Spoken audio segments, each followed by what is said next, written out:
দর্শক, সালাম স্টিল ভোটের গাড়ি নিয়ে এখন শরীয়তপুর শিল্পকলা একাডেমি মাঠে আছেন আলী আসগর ইমন। তিনি জানাচ্ছেন সেখানকার নির্বাচনী হালচাল।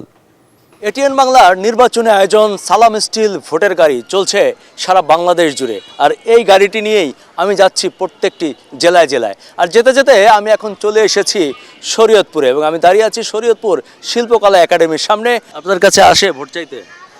এখন পর্যন্ত ওইরকমভাবে ব্যক্তিগতভাবে কারোর কাছে যায় নাই, কিন্তু এমনিতে সভা করে আর কি, জায়গায় শোডাউন আছে। শোডাউন চলে আর কি। ইলেকশন আয়োজন হতে ইলেকশন হিসাবে কিছুই নাই। আসলে গণতান্ত্রিক ধারার যে ব্যাপারটা, সাধারণ মানুষের মধ্যে একটা উত্তেজনা বিরাজ করতেছে যে ভোট দিতে পারবে।